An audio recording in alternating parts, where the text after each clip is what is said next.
Essa é uma live em que receberemos a autora Liliane Abreu para falar sobre o livro Silenciadas, o universo da violência sexual intrafamiliar.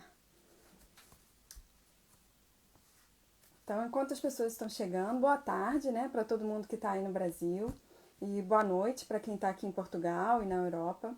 Enquanto as pessoas estão entrando, eu vou falar um pouquinho sobre a Liliane. A Liliane, ela é bacharelanda finalista em psicologia, professora especialista em neurociência pedagógica e também especialista em arte e terapia. E desde 2009 ela participa também da administração do grupo Mulheres Unidas contra Bolsonaro, aquele grupo que popularizou aquela famosa hashtag Ele Não. Ela vai falar aqui sobre seu primeiro livro, O Silenciadas, o universo da violência sexual intrafamiliar, que aborda a questão da violência sofrida dentro de casa. E, olha, ela já está aqui, deixa eu chamar a Liliane.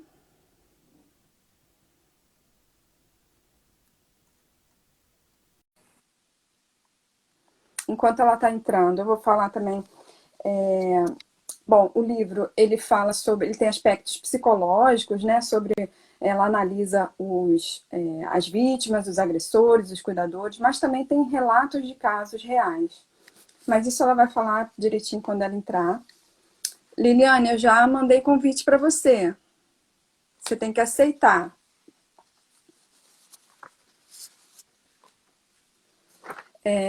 Bom, também vou aproveitar para mostrar aqui o livro. Ele já está à venda em nosso site, tanto no formato e-book quanto impresso, aqui que vocês podem ver.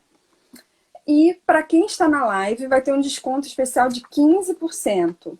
É só usar no final da compra, usar o cupom Silenciadas. Mas atenção que esse cupom só vai ser válido hoje. Então, quem estiver na live vai aproveitar desse desconto especial de 15%. Espera aí que a Liliane não está conseguindo, eu vou chamar ela de novo.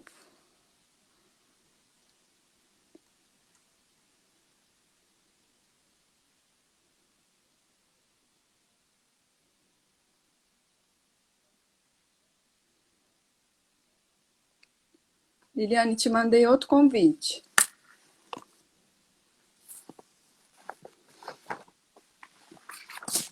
Então, aproveitem. Está no laptop? Eu acho que você tem que entrar pelo celular. Acho que pelo laptop você não consegue, não. Acho que não, acho que você tem que entrar pelo seu celular.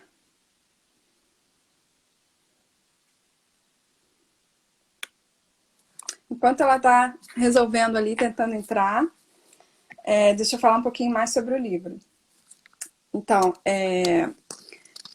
o livro fala sobre esses aspectos psicológicos, né? Ela faz também uma contextualização histórica, ela fala sobre os deuses, explicando desde quando acontece isso, a violência sexual, o abuso, e traz são 7 relatos de caso no final. Ela depois vai falar um pouquinho... deixa eu mandar outro convite aqui, peraí.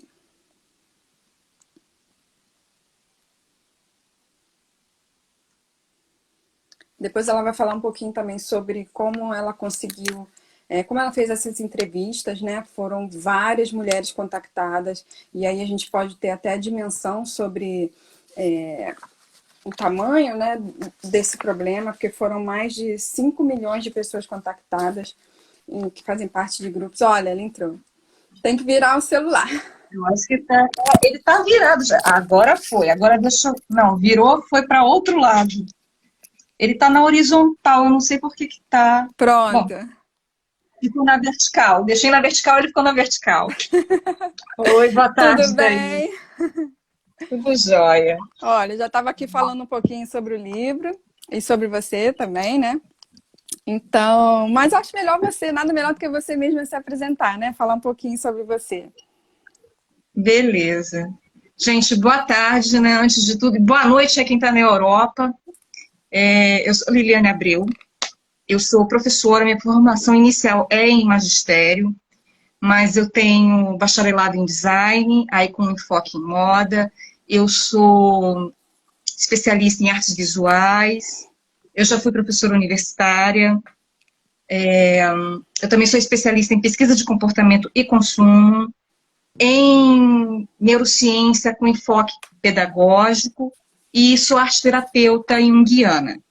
No momento, eu sou estudante finalista de psicologia, né? Eu termino esse ano, inclusive eu já comecei meus estágios vou começar agora a delegacia de mulher, todo esse processo, e vamos que vamos. Eu estou aqui, estou muito feliz de estar podendo apresentar esse trabalho para vocês, que foi bem custoso. A gente também está muito feliz em apresentar esse livro, né? Porque ele é um assunto muito delicado, mas que precisa ser abordado, né? Então, queria que você falasse um pouquinho sobre esse processo, sobre o livro em si, o que ele aborda, quais são as questões abordadas. Depois a gente fala sobre a construção, mas para você explicar um pouquinho tudo que tem no livro. Certo.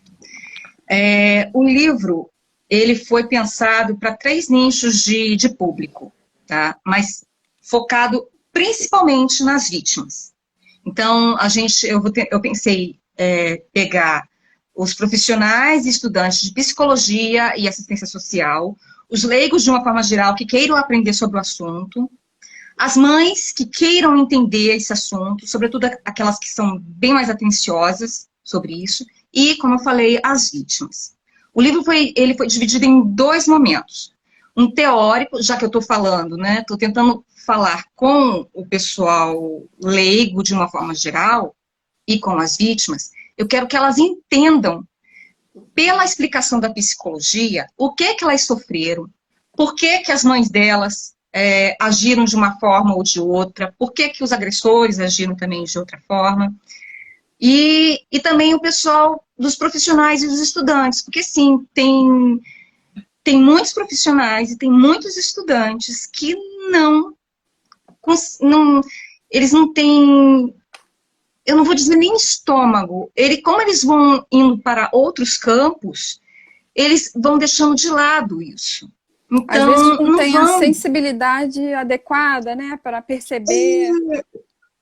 E tem uns que vão até, tem alguns que vão até trabalhar nessa área, e eu falo isso no livro, mas eles têm uma perspectiva diferente. Então, eu fiz todo um apanhado em cima da psicologia para poder falar sobre esses vários aspectos. Então, eu falo sobre cultura do estupro, eu falo sobre relações de poder, eu falo sobre como as vítimas adoecem, quais são os adoecimentos, alguns dos adoecimentos que elas adquirem, como os profissionais atuam, né? Como é que eles reagem, alguns profissionais reagem diante das vítimas. E aí, vou destrinchando um pouquinho também o perfil psicológico, psicopatológico, comportamental de todos esses atores, né? Agressores, agredidos. Meu gato está me mordendo aqui. As mães das vítimas e os profissionais, de uma forma geral. Por conta de estar abraçando tudo isso, a linguagem não é uma linguagem técnica e difícil. Eu tentei colocar o mais didático possível, até porque eu sou professora, para que todos possam entender. Qualquer um, desde a pessoa que não tem nenhuma noção sobre o assunto, até, sim, o doutor da faculdade, que já passou, já tem todo o entendimento cultural, educacional, sobre vários aspectos e vários assuntos. Então, a construção do livro foi com esse pensamento. Poder abraçar a sociedade nas várias vertentes que ela tem e que alcança essa demanda. Então, o seu objetivo, assim, a sua intenção a escrever foi mesmo um alerta, né, para a sociedade e botar o assunto à tona para que possa ser discutido, para que possa ser mais combatido, né, digamos assim, tratado. Sim, o que acontece? O meu objetivo final mesmo era desmistificar esse assunto, porque ele é romantizado e colocado como se fosse inexistente. E também o meu enfoque eram as vítimas, então mostrar para essas vítimas que elas não estão sozinhas, que os casos delas não são isolados, que elas podem se ressignificar sim desse trauma. E quando eu Uhum. falo de ressignificar, é porque essa cicatriz vai ficar pro resto da vida na pessoa. Mas ela tem condições de se reelaborar a partir dessa dor. E é isso que eu vou mostrando até o final. Então, é uma condução, realmente, é um Uhum. processo. Ah, e que eu não falei, né? Que eu comecei a falar que a primeira parte do livro era essa coisa do teórico. Mas, gente, a segunda parte é a mais importante de todas. Eu trago os 7 relatos integrais sobre vítimas, sobre os casos delas. Uhum. Então, assim, um é mais doloroso do que o outro. Então, e não tem, eu falo no final do livro, não tem nem como dimensionar. Dor não é medida, mas são casos muito chocantes. E um parece que vai ficando pior do que o outro e vai amenizar. É muito chocante, tem que ter muito estômago, mas eles são importantes de serem trazidos. Inclusive, eu pensei muito, porque quando a gente faz, geralmente, esses trabalhos de pesquisa, e a gente faz as entrevistas, a gente só traz os recortes. Uhum. Mas depois eu fiquei pensando, não, eu não vou trazer só os recortes dessas histórias. Essas mulheres, elas tiveram muita dificuldade para falar, então elas precisam ter as histórias delas ali. Isso é para chocar, não é para fazer Sim. carinho na sociedade.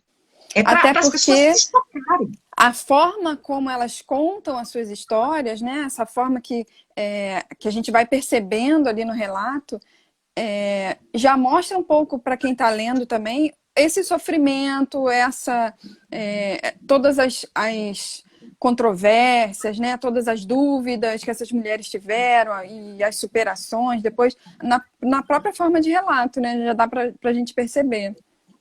Sim, porque existe uma condução social que é proposital mesmo, é de construção, para que é uma sentença matemática muito simples, tá?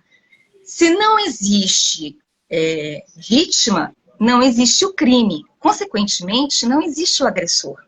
Então, isso fica uma engrenagem contínua de ficar mantendo as pessoas silenciadas de forma proposital mesmo. Uhum. Para a questão ficar escondida, fica como se fosse inexistente.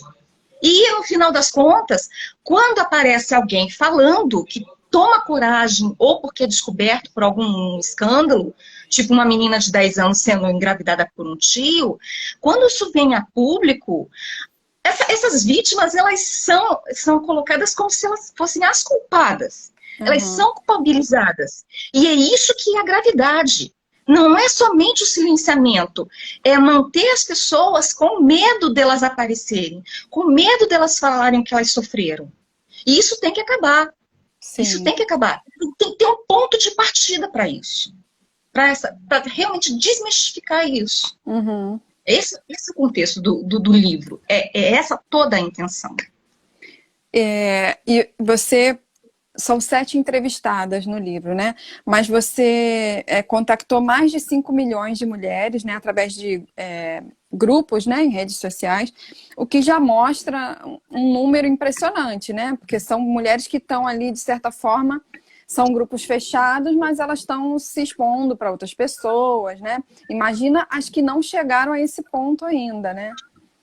Então, eu queria que Sim. você falasse um pouquinho sobre isso, sobre essas mulheres, né? Sobre esse processo das entrevistas, como você escolheu, como foi essa relação.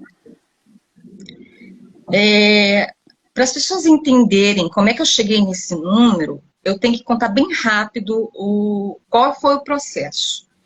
Eu estava em agosto de 2018 e eu estava no segundo semestre da minha faculdade de psicologia. E o meu professor de direito, psicologia jurídica, ele resolveu fazer um trabalho, que seria o trabalho de notas da turma, dividiu a turma em alguns grupos, isso foi no finalzinho de agosto. E aí ele olhava para os integrantes do grupo e falava, inclusive, Pepe, eu te amo, viu? É o meu professor. Ele olhava para as pessoas e falava, o seu tema é esse. Tudo dentro do jurídico. Ele olhou para minha cara e falou, o seu tema é cultura do estupro. Na hora eu gelei, porque assim, eu ia ter que encarar essa temática e as pessoas, a gente está falando, eu também sou vítima de violência sexual. Por isso, o meu grande ímpeto, e depois a gente vai conversando, vai ter oportunidade de eu explicar por quê, né? Eu acho que até agora dá. Então, eu me gelei na hora que ele falou isso. Porque você saber que você vai ter que encarar isso, mas você tendo um processo de sustentação dentro da própria psicologia para você aguentar depois isso é uma coisa. Mas você já chegando no curso e cai a bomba, eu fiquei assim. E na mesma semana, estava tendo uma mobilização nacional que a Ludmila Teixeira, que é a criadora do grupo Mulheres Unidas contra Bolsonaro, que foi o movimento de onde saiu o movimento, né? Ele Não, que é mundial, eu entrei nesse grupo. Lá tinham mulheres de direita, esquerda, centro, apolíticas, políticas, mas com o intuito, elas percebiam o que ia vir de ruim com o Bolsonaro. E na outra semana, eu estive com o meu pai no Rio. Eu estou morando em São Paulo, eu estou baseada em São Paulo. Eu sou carioca. E depois de 2 anos, eu voltei ao Rio para uma questão trabalhista e eu estive com ele. E conversa vai, conversa vem. O meu pai, ele foi um dos investigadores de elite do Exército na época dos porões da ditadura. Então, eu tinha ciência do que acontecia por trás dos muros e que os civis e as pessoas de fora disso não têm noção. A cereja do bolo na época da ditadura eram os estupros. E as pessoas eram silenciadas em massa. E os estupros também aconteciam. Eram todos os militares? Não, mas sobretudo os do porão da ditadura. Eles estupravam as esposas e as filhas.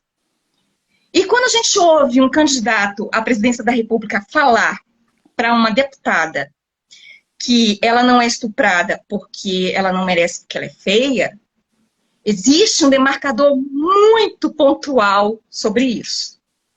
Então, e o meu pai, quando eu estive com ele nessa semana, ele ficou preocupado, né, de ter entrado nesse grupo contra o Bolsonaro, porque ele queria que o Bolsonaro entrasse.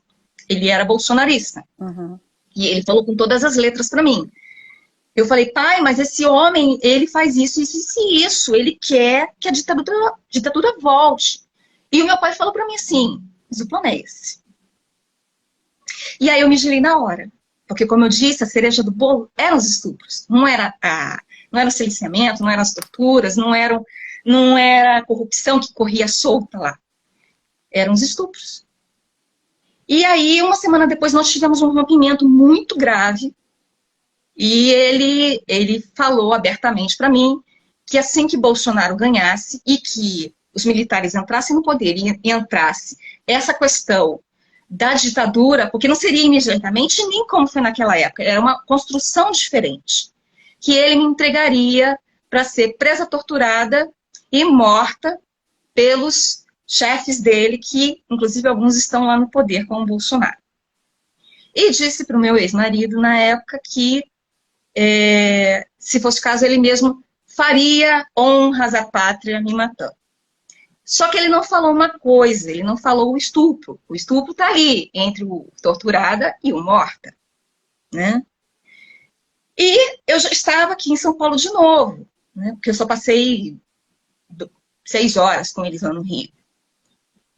E nesse retorno para cá, eu tive que dar de cara com o trabalho que o meu professor estava pedindo. Então só me vinham as lágrimas, junto com o problema com o meu pai.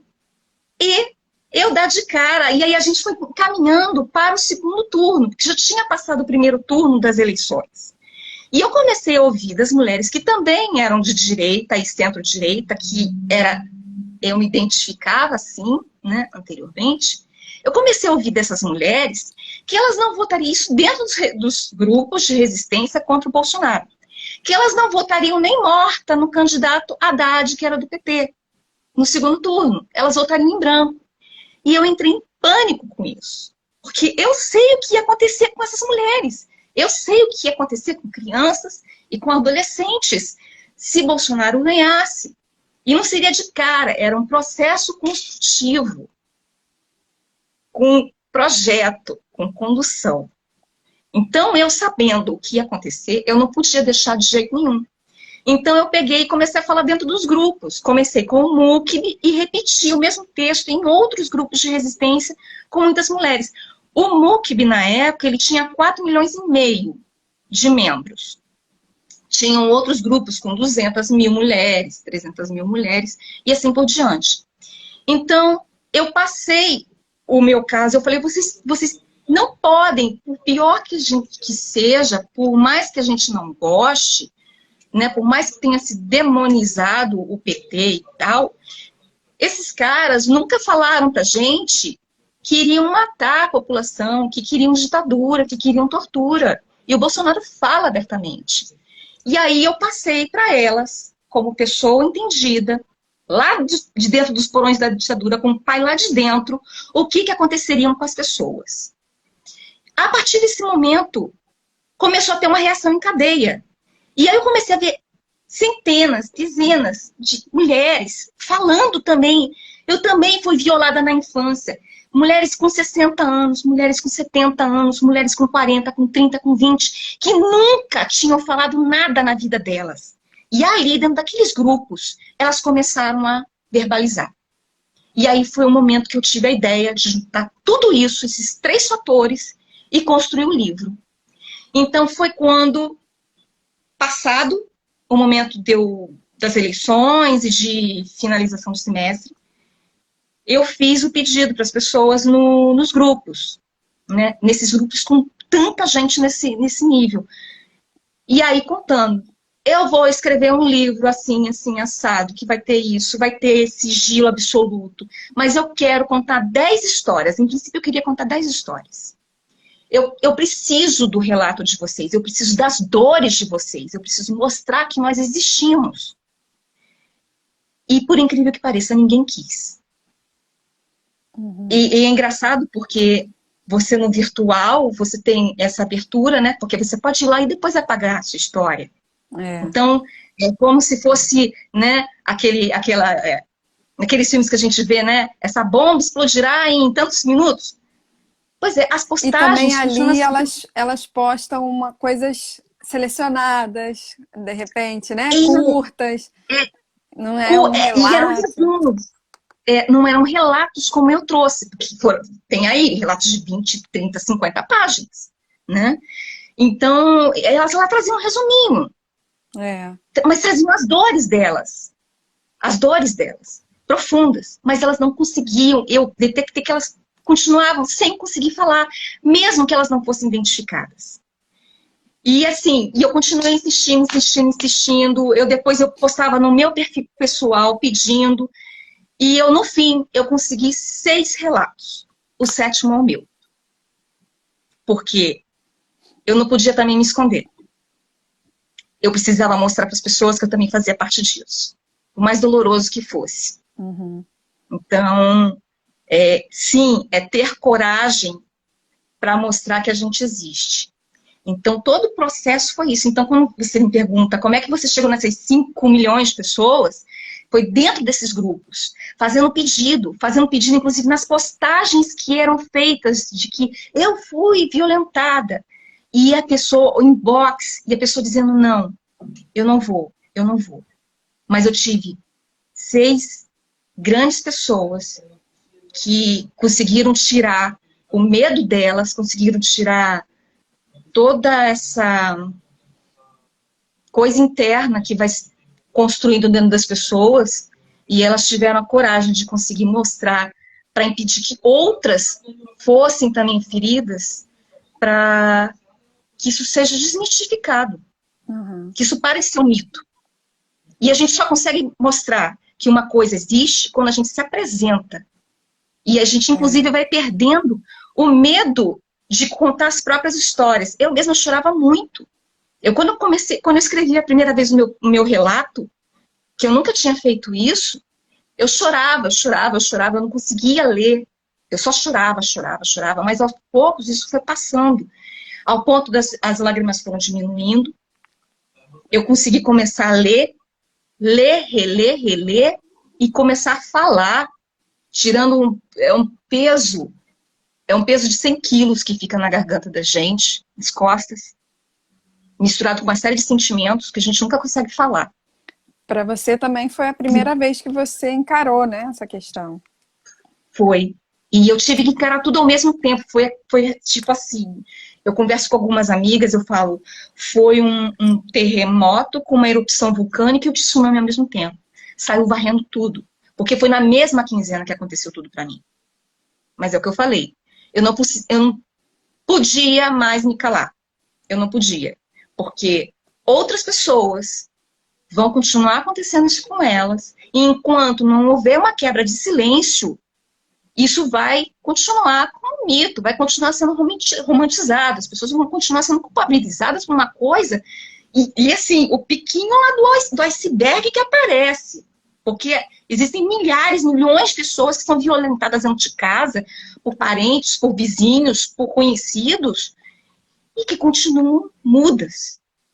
Continuam mudas. Uhum. Isso é um fato. Pelo medo, né?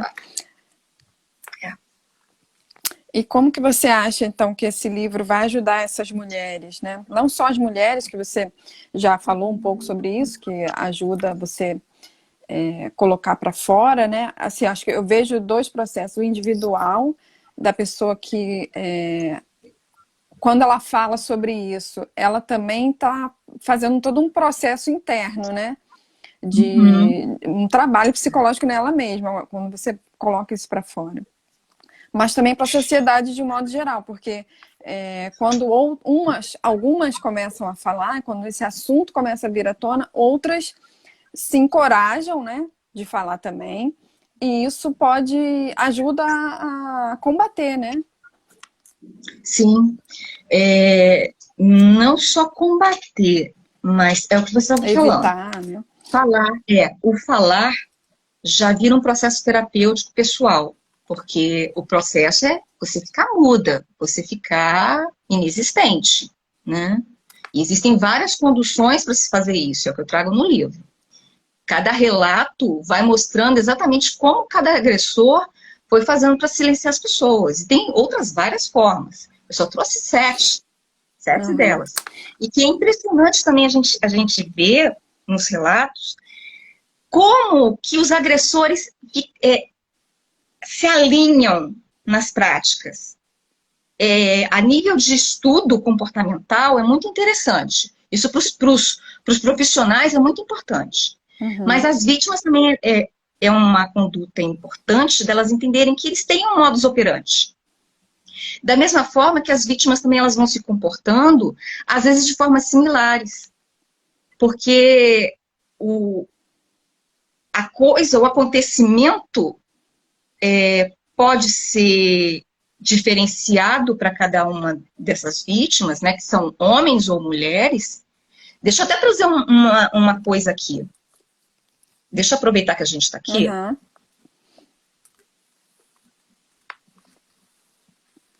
Olha só, gente, vocês que estão assistindo. 98%, mais ou menos, das vítimas de violências que ocorrem dentro de casa, violências generalizadas, tá? Essas violências, elas costumam aumentar muito aos fins de semana.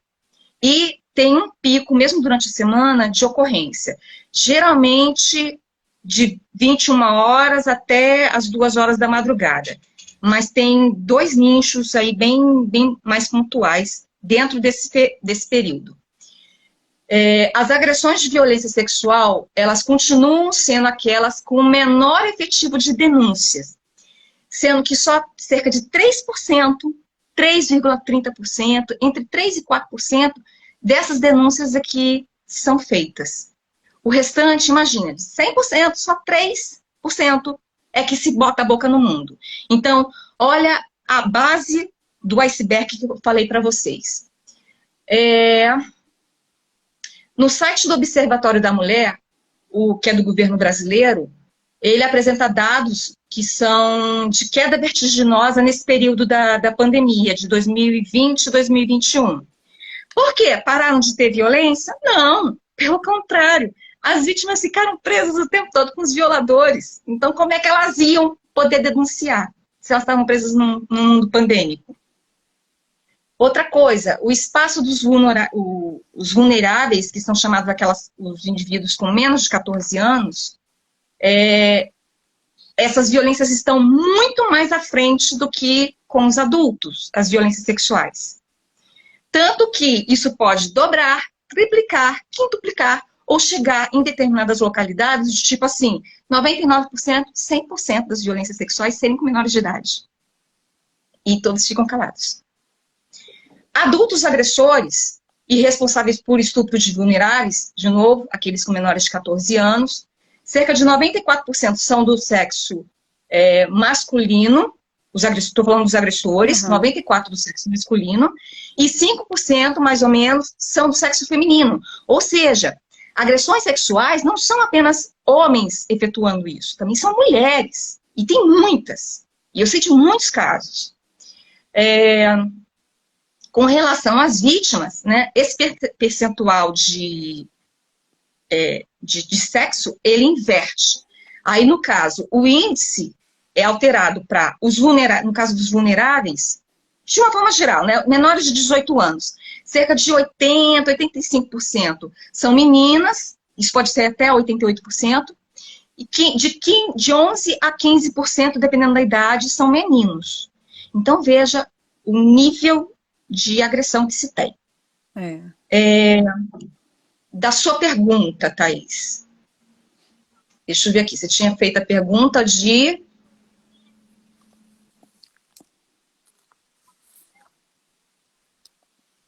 Eu até esqueci aqui. Como que isso ajuda, né, a sociedade de maneira geral? Certo. Como é que isso ajuda? A gente estava falando antes. Primeiro que as pessoas vão verbalizar, e isso já é um processo já de o primeiro de livramento. passo. É um processo pessoal. No nível social, de desmistificar que isso existe. Porque aí eu vou trazer um caso, por exemplo, que foi o que funcionou, por exemplo, duas das voluntárias que ajudaram na construção do livro, elas levaram mais de 1 ano e meio para conseguir me dar o relato delas. Tamanha gravidade, tamanho impacto de trauma que foi feito nelas. Mesmo elas me procurando, mesmo elas dizendo que elas queriam falar, elas levaram mais de 1 ano e meio para conseguir isso. Mas qual foi o disparador? Nós tivemos um caso aqui no Brasil, em 2020, de uma menina de 10 anos que foi engravidada pelo tio. E no momento que essa menina, que isso veio a público, porque ela precisava sofrer um aborto, ela sofreu todo tipo de ataque, como, desculpa quem está ouvindo, vadia, vagabunda, puta, deu porque quis, estava gostando. E é isso que nós, as vítimas, ouvimos. Teve um caso, inclusive, de recortes de internet, que a pessoa falou assim, deu para o tio durante 4 anos. Criança chora logo reclamando para a mãe, não reclamou para a mãe porque estava gostando. Essa menina foi violentada. Ela foi estuprada. Então, se tiver algum negacionista aqui ouvindo, eu gostaria muito que esse livro chegasse nessas pessoas. Leiam, por favor, meu livro. Acompanhe toda a construção. Porque isso precisa ser desconstruído. E a verbalização, esse livro é para isso. Ele é tratamento de choque. Ele é para mostrar para as pessoas que entendem que isso existe, que é muito pior do que elas pensam. Que é muito pior. Como eu disse anteriormente, existe um modus operandi de construção para silenciamento. E com um detalhe. Eu vou até adiantar uma coisa. Esse livro, ele é para abrir ferida. Eu estou abrindo caixa de Pandora para todo mundo. Que é para encarar mesmo. É para olhar o olho no espelho e olhar. Fizeram isso comigo, mas eu posso me ressignificar. Ou, poxa, fazem isso com as pessoas e a gente nem sabe. Mas, quem não está sabendo, Thaís já sabe porque é a minha editora-chefe. Então, nós já estamos, eu estou produzindo, ela já está de posse de um outro livro que vai ser publicado até agosto, que não tem nada a ver com a violência sexual. Mas, no fundo, nós descobrimos que a coluna vertebral do problema também puxa a violência sexual. Então, para as pessoas que lerem, sobretudo as vítimas, e que vão ter sim muitos questionamentos, e eu faço isso falo isso no livro. Gente, é tanta coisa, e eu só trouxe um recorte, eu trouxe um resumo, e já deu mais de 300 páginas. Vão haver, sim, outras perguntas, outros questionamentos. Mas nesse outro livro que a gente vai trazer em agosto, ele cura a ferida. Então, se eu mostro a ferida agora, esse outro cura. Então, é legal porque é uma continuidade. Mas esse agora, dos Silenciadas, ele vai mostrar isso para as sociedades. Ele vai fazer as pessoas pensarem e ajudar potencialmente, por exemplo, porque também era um objetivo meu, políticos a terem acesso a um material desse e repensarem políticas públicas. Ou as que existem, as pessoas realmente botarem isso em prática, porque existem políticas públicas para defender um monte de coisas, mas elas não são colocadas em prática. E quando, de novo, surgem as vítimas, elas são colocadas como culpabilizadas. Elas são colocadas, elas como os monstros. Tem os toda uma questão agressores... de mudar o pensamento de uma sociedade também, né? Sim, mas isso tudo, por isso que o segundo livro vai ser importante. Está na base, na estrutura da construção do patriarcado. É muito complexo. Isso vem de muito mais longe do que a gente possa pensar. É bem complexo. Mas a gente tem que ter, as pessoas têm que ter estômago e mente aberta para conseguir ver que isso existe. Para sim, começar a discutir. Porque enquanto ninguém discutir, nada muda. Nada muda. Nem mesmo os agressores vão ser acolhidos, sim, para tratamento. Porque eles têm, as pessoas têm um pensamento de que, se ele tiver lá, né, deu laudo de que ele tem algum adoecimento mental, ele vai ser livre. Não, gente. Ele vai responder criminalmente também. E quem entra com esse negócio, tentando bancar o esperto de que tem algum problema mental, achando que vai ficar com menos tempo ou livrar a cara, entra pelo cano. Porque se uma pessoa comum, por exemplo, ela vai num crime ficar 2 anos, se ele tiver nesse crime com um laudo de doença mental, ele vai ficar 5. Ele entrou pelo cano. Vai ter que se tratar. Então, assim, a gente precisa detectar as vítimas, a gente precisa detectar os violadores, e a gente precisa reeducar a sociedade toda para, inclusive, detectar quem são essas mães que, quando a criança pede socorro, o adolescente pede socorro, ela cruza o braço e fala assim, eu não tô vendo. Eu queria que você falasse um pouquinho sobre isso também, sobre esses cuidadores, né, mães, tanto como que elas reagem nesses casos, por que elas não percebem, ou elas percebem e o que elas fazem, porque é uma situação, assim, acho que toda mãe tem um medo, né, de que isso aconteça com seu filho e fica atento a certas coisas, mas será que elas não estão atentas o suficiente ou é um outro tipo de situação? Isso é bem delicado. Eu levei 1 ano para conseguir ler as literaturas que falavam sobre as mães nesse aspecto. Porque mexia comigo também, né? Uhum. Eu levei 1 ano para conseguir. Eu tinha tudo separado, tudo lá direitinho, mas eu levei 1 ano. Vamos pensar o seguinte, existem mais ou menos 3 nichos dessa tipologia de mães. Existem as mães que, quando dão de cara, às vezes pode estar até acontecendo durante algum tempo, eu vou contar até um caso rápido. Esse primeiro caso se encaixaria nesses pais. Eu não me lembro nem se eu comento sobre esse caso específico no livro, mas se eu não comento, eu estou falando aqui. Eu era adolescente e eu tinha um grupo de uns vizinhos e era um casal de médicos e que levaram muitos anos para eles conseguirem engravidar, tal.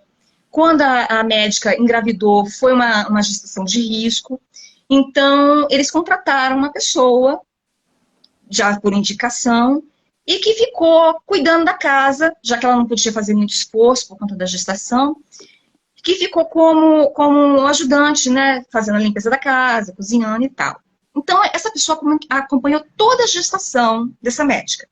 No final da gestação, Depois que ela deu à luz e pôde voltar para trabalhar, né, que terminou o período esqueci agora, desculpa, de vez em quando dá um tilt. Dá licença Aquele período maternidade? da licença maternidade, a ajudante, a empregada, né, virou babá. Então, eles contratavam uma pessoa para fazer faxina e fazer a comida, e a pessoa vinha rápido, fazia isso e ia embora. Mas aquela inicial, que acompanhou toda a gestação, virou a babá do bebê.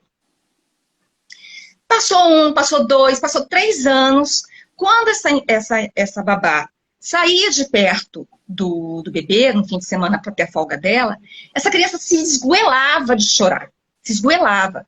Os pais médicos ficaram achando, não, você pegou demais, tá, né? Aquela coisa, acabou virando da família. E era assim, um dia saiu a médica para trabalhar, o médico também saiu esbaforido, e no meio do caminho ele descobriu, ele lembrou que ele esqueceu o estetoscópio dele em casa. E ele voltou, coisa de 20 minutos, meia hora depois. Ele entrou fazendo barulho, porque ele estava correndo, e nada, estava um silêncio danado no apartamento. E aí, procurou. E aí, quando ele chegou, ele viu a empregada com o bebê deles, de 3 anos, fazendo sexo oral. A criança chorava porque essa mulher estava fazendo isso na criança. Desde que ele era bebezinho. Bebezinho. Nossa. Deu uma confusão danada. Então, esses pais descobriram que estava havendo essa violência sexual com o filho deles assim. Então, eles reagiram. Então, existe esse tipo de pais, no caso de mães, né? Que eles vão ter uma reação violenta, claro, né, óbvia, em defesa do filho dele, né, dos filhos, mas eles não sabem efetivamente que aquilo está acontecendo. Existe um outro grupo, que são das mães, que elas percebem o que está acontecendo, mas elas fazem de conta que não estão percebendo. E aí, quando elas descobrem, é porque não tem como elas fugir. Tipo assim, elas entraram no quarto e pegaram no flagra. Ou a criança está falando, tá aqui, tá doendo, tá assado, tá assim, papai faz isso, papai botou o dedo lá, titio enfiou não sei o quê. Aí, como elas fica público, elas não têm como fugir. Infelizmente, elas sabem, então. Tá debaixo do teto delas. Elas estão debaixo do teto delas, dentro da mesma casa. Elas sabem, só que elas não querem encarar isso. Então, geralmente, elas fazem um escarcéu danado. Ai, meu filho. Aí elas viram a mãe leoa, mas não uma mãe leoa original. E aí elas entram em conflito. Por quê? Porque elas queriam defender a cria, mas de verdade elas não cuidaram. E aí vira uma confusão na cabeça delas. É muito complexo. E elas ficam se sentindo mal e elas adoecem psicologicamente. Porque elas sabem, no fundo, que elas ignoraram. Uhum. E existe um terceiro nicho, que são as mães que efetivamente sabem que os filhos falam, como foi, por exemplo, o meu caso, que eu falei, o pai está fazendo isso, o pai está fazendo isso, e outros também que relataram, né, que estão lá no livro, e a mãe simplesmente... E aí também tem várias justificativas para o comportamento de cada uma delas. Medo extremo, inclusive com medo de por anunciação de ser morta. Simples narcisismo, transtorno narcísico, porque é adoecimento, né, de uma mãe que está dentro de um perfil perverso e que ela quer atenção para si. Então, ela não admite perder o companheiro. Então, ela diz, você que seduziu meu marido. Ou ela não diz nada, ela vai durante anos, ela vai defender esse homem, vai manter ele ali, como se nada tivesse acontecido, não vendo nada, vendo as filhas ou filhos sendo violentados e nada. Mas é importante as pessoas entenderem que cada um desses atores, eles têm um histórico anterior. Eles têm um histórico. E aí cabe, no caso dos psicólogos, né, desvendar cada um dos históricos dessas pessoas, até do violador, porque tem violador, tem vítima que se torna violador por transtorno pós-traumático. Uhum. É muito Tem complexo.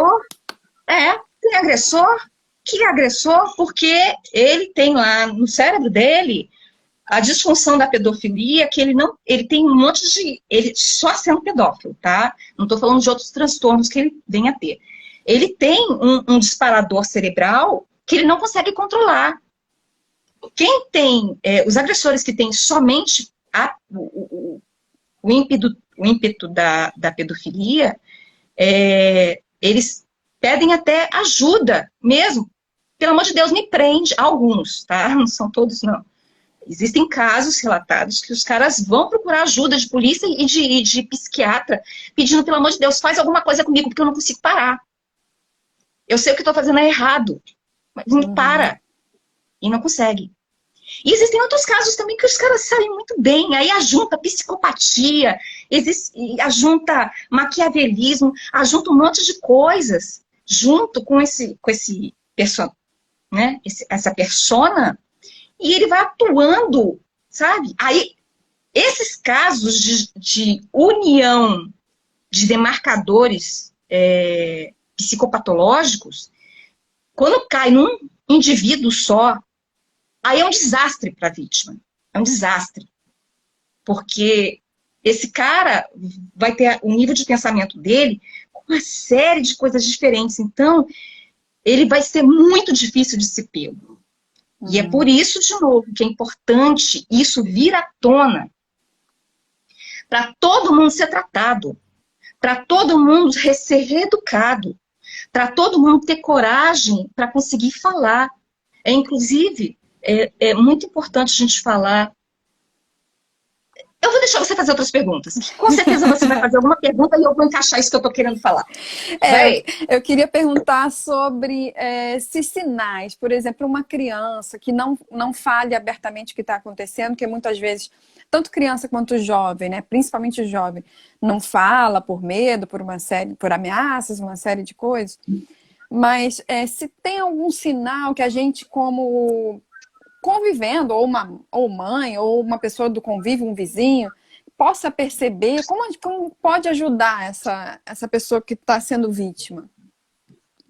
Olha, tem vários sinais. Tem vários sinais. As pessoas não percebem porque elas não querem ou elas são ignorantes sobre as próprias pessoas que estão perto delas. E aí entra de novo, né, naquelas tipologias das mães. Uma criança, por exemplo, que ela gosta de estudar, que ela é interessada, que ela é curiosa, que ela é falante. Essa criança, de repente, começar a tirar nota baixa,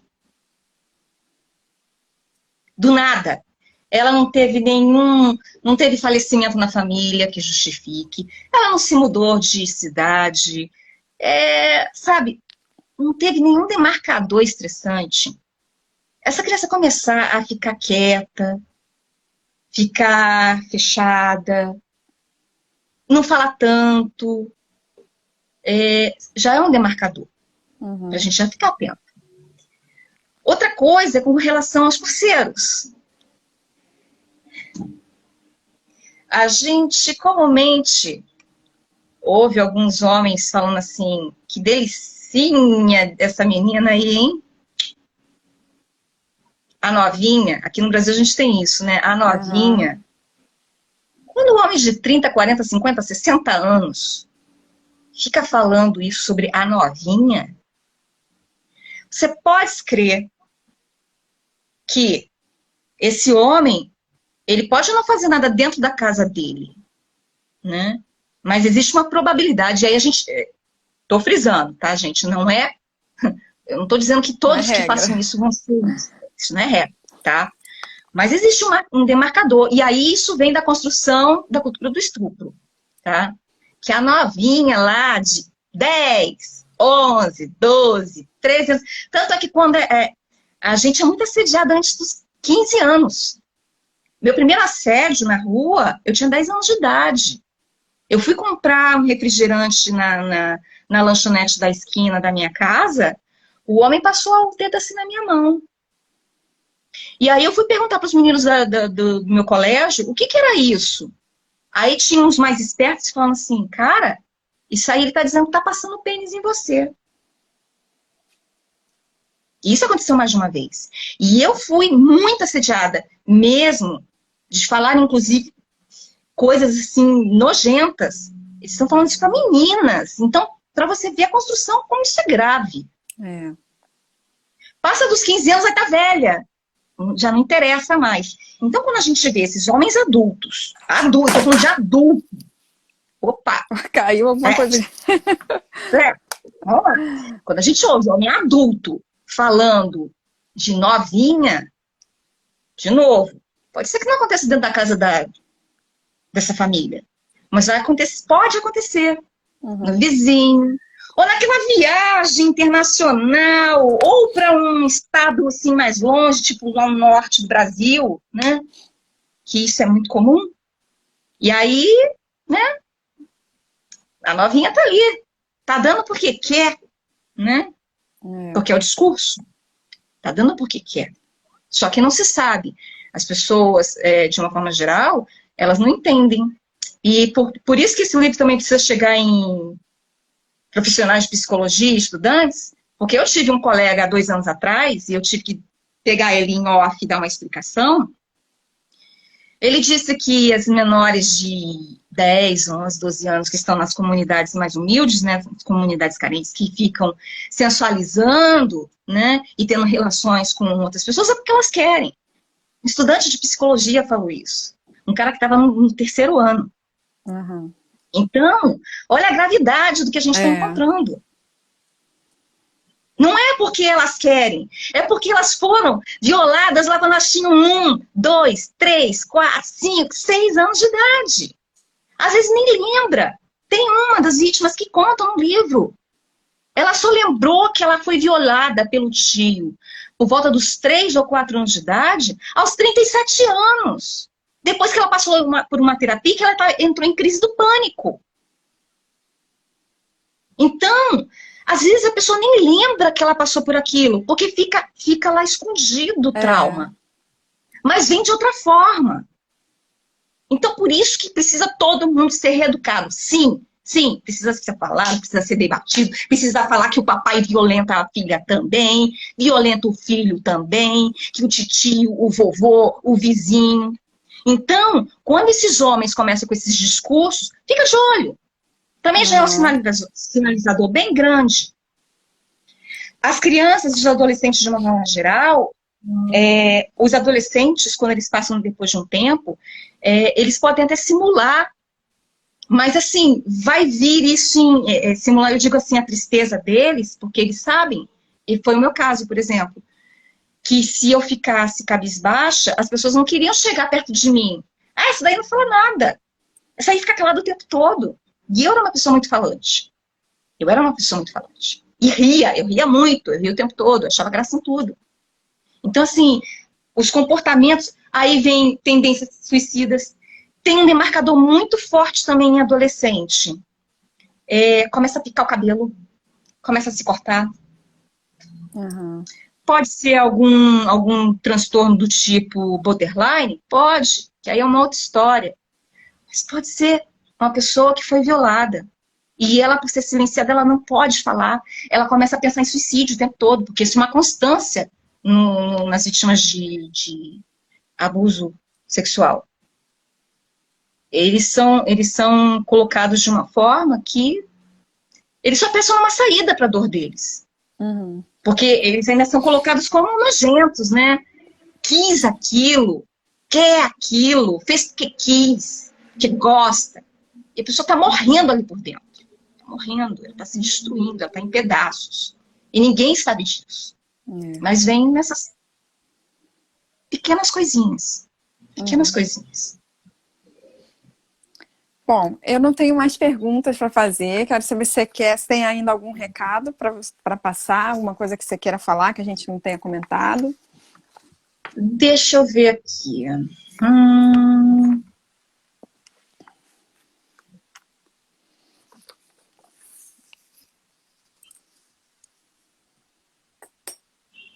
Eu acho o seguinte, gente. Leiam um livro. Leiam um livro. Vocês vão ter muitas perguntas ainda, mas muitas vão ser respondidas. Ah, tem um recado final. Eu trago isso também, uma explicação. Esse livro, da mesma forma que ele foi feito de uma linguagem mais simplificada, bem evidente, para poder pegar todos os nichos, eu não foquei em uma abordagem teórica da psicologia. Porque de praxe, existe uma conduta dentro da psicologia, né? Ah, eu vou escrever sobre psicologia comportamental. Então, você vai falar só sobre comportamental, só sobre psicanálise, só sobre analítica. Então, vai ficando assim.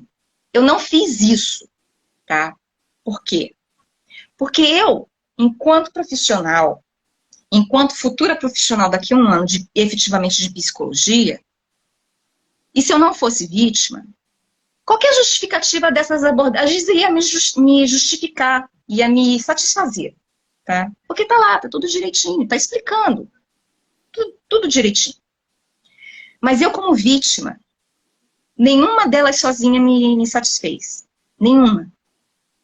Então, eu quis trazer isso da mesma forma para as vítimas. Eu quero que elas entendam, por todas as vertentes possíveis, por que aconteceu o que aconteceu com elas. Tá? Então, assim, tem horas que são mais técnicas.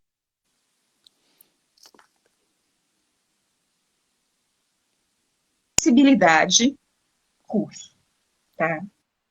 Eu espero muito que vocês entendam o que está ali, que vocês se ressignifiquem como uma grande amiguinha minha.